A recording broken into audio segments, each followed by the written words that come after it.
Vamos falar de coisas que têm a ver com a construção do país?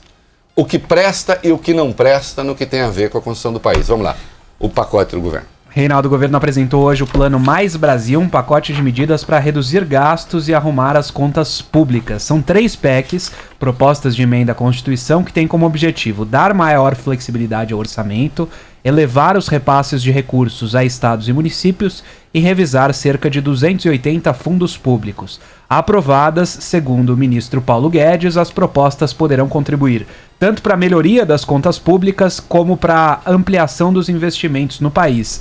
As PECs foram levadas ao Senado em mãos pelo presidente Jair Bolsonaro e também pelo ministro da Economia. Essa foi a primeira leva de uma série de ações pós-reforma da Previdência.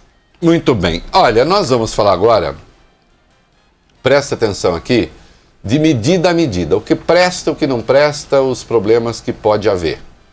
Tá? Ou como diria Sérgio Moro, que desconhece a gramática, os problemas que podem haver. Né, Sérgio Moro? Ih, pegou no meu pé agora por quê? Porque me deu vontade. E porque você fala isso. Vamos, PEC emergencial. É o que você chamou, Reinaldo, já de PEC dos gatilhos. O governo quer criar um mecanismo para cortar despesas obrigatórias caso esteja em risco o cumprimento das regras fiscais. A ideia é que a União, estados e também municípios tenham flexibilidade para cortar a jornada de trabalho e os salários de servidores em caso de emergência fiscal. Para estados e municípios, o parâmetro é a Lei de Responsabilidade Fiscal. Para a União, é o descumprimento da chamada regra de ouro. De acordo com o ministro da Economia, a partir da redução das despesas obrigatórias, o governo central poderá também direcionar até 50 bilhões de reais para investimentos em 10 anos. Tio Rei, eu não lembro o que é a regra de ouro. A regra de ouro é aquela, segundo a qual o governo não pode se endividar para pagar contas correntes. Não pode recorrer ao mercado para pegar dinheiro emprestado para pagar despesa. Entendeu? Fazer empréstimo, em última instância, para pagar despesa. Pode para fazer investimento, outras coisas. Para despesa, não. Vamos lá. Por mais que eu saiba que isto vai gerar confusão e que vai ter muita coisa e tal, a verdade é a seguinte. Nós temos de ter um mecanismo que impeça o governo de continuar gastando quando passou do limite. Isso está no Congresso, vai se estabelecer um prazo, vamos discutir se é o caso de estabelecer prazo, etc., até que se aplique, então, essa possibilidade de reduzir, entre outras coisas, reduzir a jornada de trabalho e reduzir salário. É claro que isso não pode ser um instrumento de administração, mas eu acho que os senhores senadores, em primeiro, esta PEC começa a tramitar no Senado, e os senhores deputados saberão como fazer. Vai haver resistência? Vai haver resistência. Ela é necessária. Você colocar os gastos no limite é absolutamente necessário. Atenção, o governo estava com uma proposta, tem uma proposta que eu não sei se vai entrar aqui, nesta PEC emergencial, que eu saiba seria na PEC emergencial ou na do Pacto Federativo, que não vai passar, pode esquecer. Além do que tem constitucionalidade duvidosa, que é colocar os gastos com inativos da saúde como gasto de saúde. Porque veja, os 2 maiores desembolsos são saúde e educação, tirando a conta previdenciária. Saúde e educação tem os gastos de custeio de saúde e educação e os gastos de investimento. Por exemplo, os gastos com pessoal já constituem gasto de saúde. Saúde. O pessoal de saúde não é gasto de saúde, é gasto de saúde. O governo está querendo, e nós já vamos falar daqui a pouco de saúde e educação mais, presta atenção, o governo está querendo que os gastos com funcionários inativos sejam considerados gastos de saúde, porque a Constituição obriga a União, estados e municípios a gastar um mínimo em saúde e educação. Tá claro o que eu estou falando? E não entram nisso Agora que eu vi que eu tô sem minha aliança, minha mãe ia ficar brava. Fui fazer exercício de força, esqueci. E não entra. Ela não tinha percebido até não tinha agora. percebido, percebeu, né? E não entram nesses gastos os gastos com inativos. E nem deve entrar, porque gasto com inativo é gasto de previdência. Vamos parar de misturar as coisas. Né? Então, assim, o Paulo Guedes, note que eu acho que a essência da PEC está correta, ainda que precise criar direitinho o mecanismo para fazê-lo. Agora, é bom não ir com muita sede aos pobres. É bom não ir com muita sede aos pobres. Nós não podemos considerar, ao fazer reforma no Brasil, que nós estamos numa social-democracia europeia, alemã, Sim. sueca, que eles tiveram que fazer reformas, né? Diminuindo benefícios. Então, assim, nós temos uma população que está tendo os benefícios da Alemanha, do trabalhador alemão, do trabalhador sueco, está ficando muito caro e precisamos reduzir os gastos. Nós não somos isso. Boa parte dos gastos diz respeito a uma população muito pobre. Então, uma coisa é você controlar os gastos com funcionalismo. Uma coisa é você ter um mecanismo ali que fala, opa, acendeu a luz vermelha, não tem mais dinheiro, precisamos fazer alguma coisa. Outra diferente é você botar gasto dos inativos de saúde como gasto de saúde corrente e vai despencar o investimento em saúde, vai ser um desastre. Isso não vai passar. Até acho que tem cara de bode na sala. Não vai passar. Então pode tirar o cavalo da chuva. Se isso está lá, para você ver o detalhamento, não vai passar.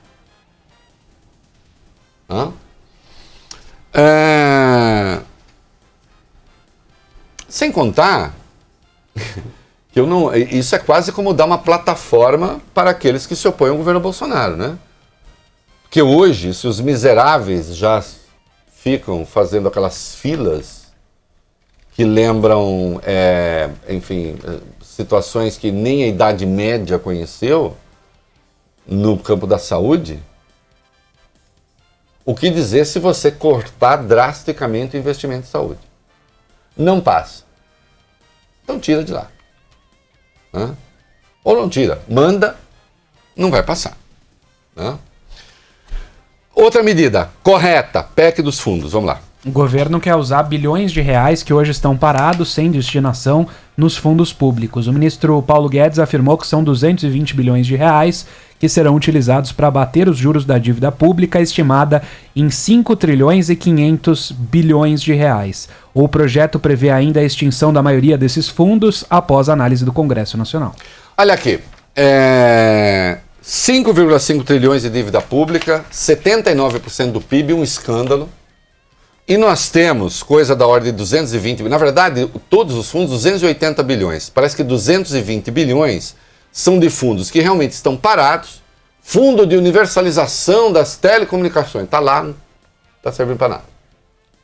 E você pode usar isso para abater a dívida pública, o que é sempre uma coisa positiva, né?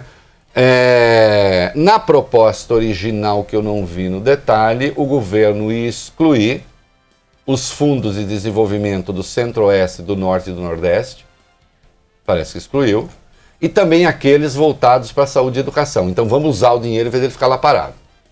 Os demais fundos usados para diminuir a dívida pública. Está correto.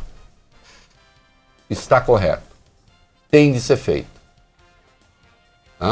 Não faz sentido a grana ficar lá parada. Tem a PEC do Pacto Federativo. Eu vou atrasar demais. Tem mais duas PECs. Tem a PEC do Pacto Federativo, que tem coisa boa, desde que se tome cuidado. E depois tem a PEC da reforma administrativa, que tem coisa boa e tem tentações totalitárias, né? Que o Paulo Guedes, ele tem lado técnico bom, mas ele não... Democracia... Outro dia deu uma entrevista na Folha, que tinha coisas muito boas na entrevista da Folha, mas a hora que ele falou do Hobbes e do Rousseau, eu nem peguei no pé, porque você fala, agora pega no pé do ministro, porque ele não leu Hobbes e Rousseau. Ok, não leu, mas também não cita, né? Por exemplo, é uma boa, né? A PEC do Pacto Federativo, que também foi enviada ao Senado, que tem duas coisas ali importantes e que me parecem que caminham no sentido correto também. Né? Quem é que fala? Trata da redistribuição, Reinaldo, de recursos entre União, estados e municípios e da chamada desvinculação de receitas. O alvo principal dessa redistribuição são os royalties do petróleo. Hoje, 70% ficam com a União, 30% são repartidos entre os outros entes federativos. O objetivo é inverter essa equação. O governo prevê com isso a transferência de 400 bilhões a 500 bilhões de reais em recursos da União para estados e municípios num período de 15 anos. A polêmica dessa PEC fica com a tentativa do governo em somar os pisos que estados e municípios têm de destinar à saúde e educação. E provavelmente também a União. Vamos lá, o artigo 212 da Constituição obriga a que a União aplique nunca menos de 18%, né? E os estados e o Distrito Federal, e no caso dos municípios, vamos lá, a União 18% do que arrecada em saúde, de impostos, etc. E o Estado, o Distrito Federal e município, 25%. Tá? Também saúde e educação. O artigo 198 prevê que a União invista em saúde, isso aqui é educação, certo? Em saúde, 15%, né?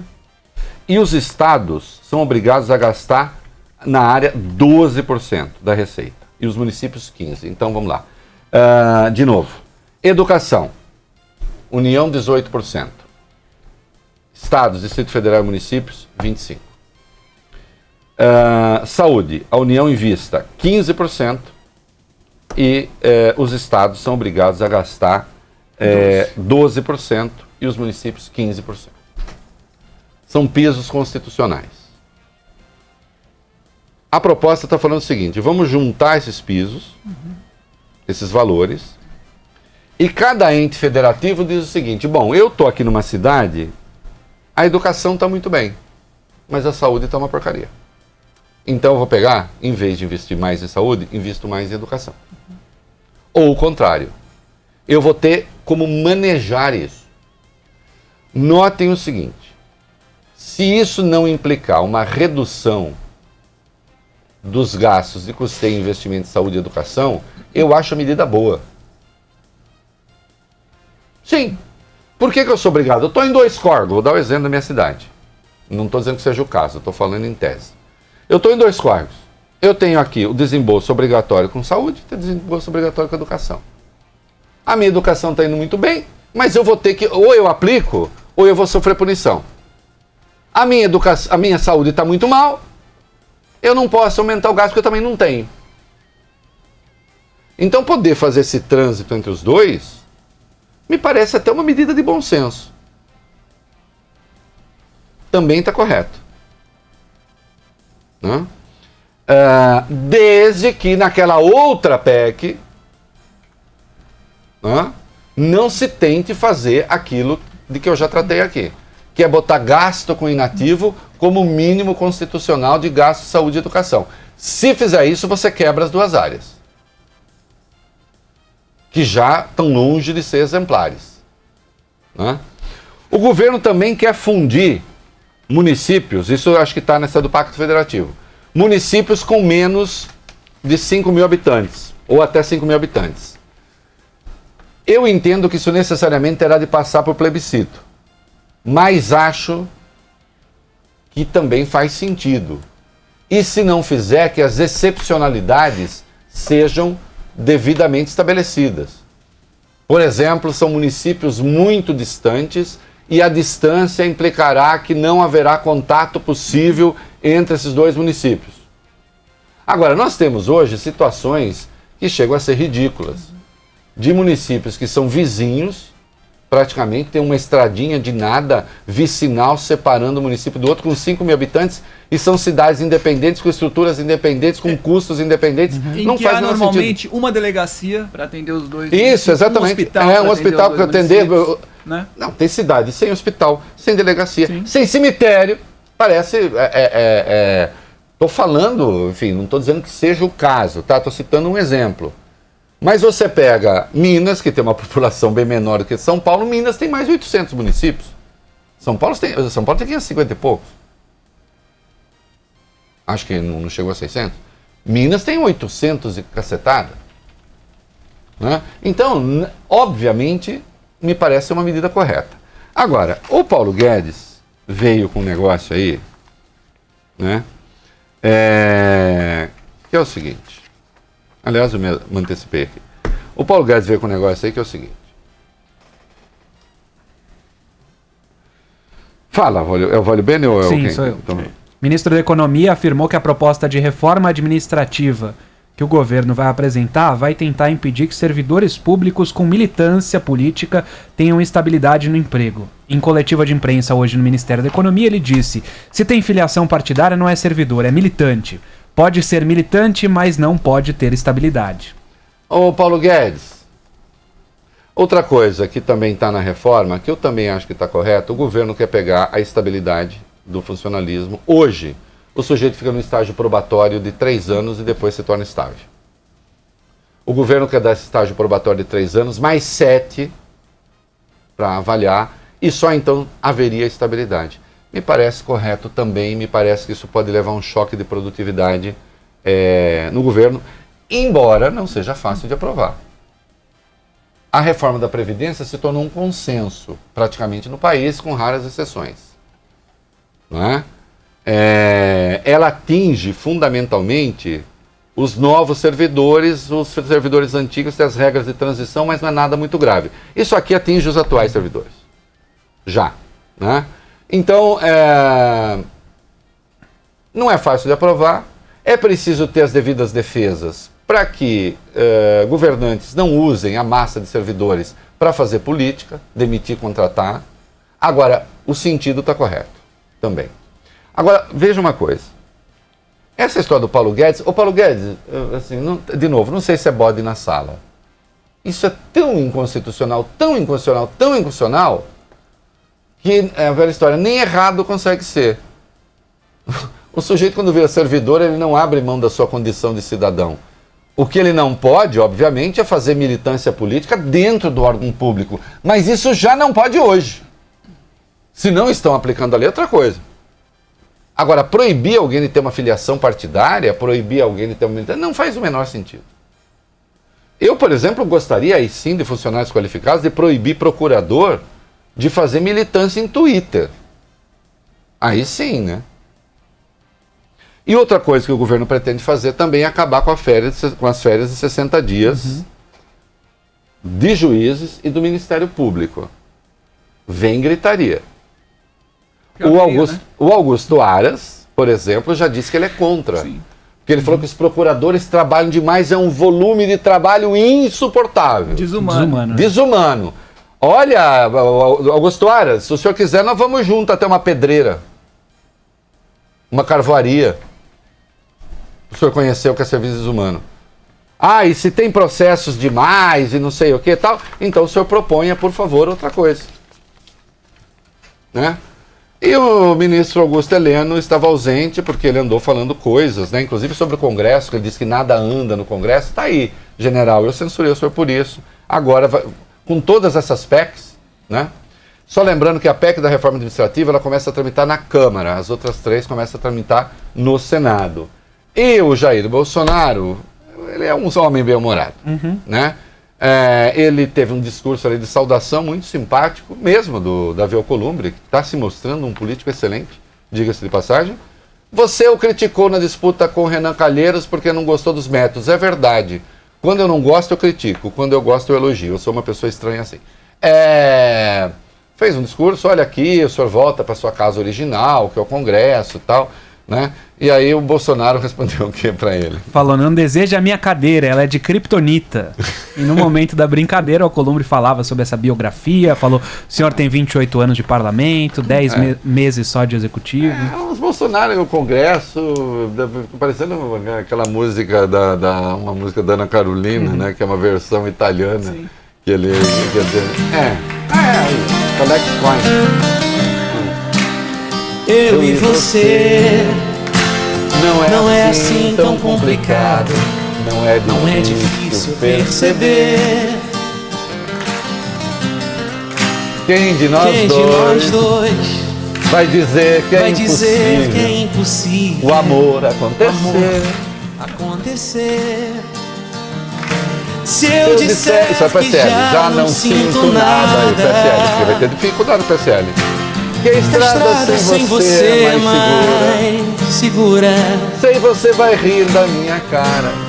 Sei você vai rir da minha cara.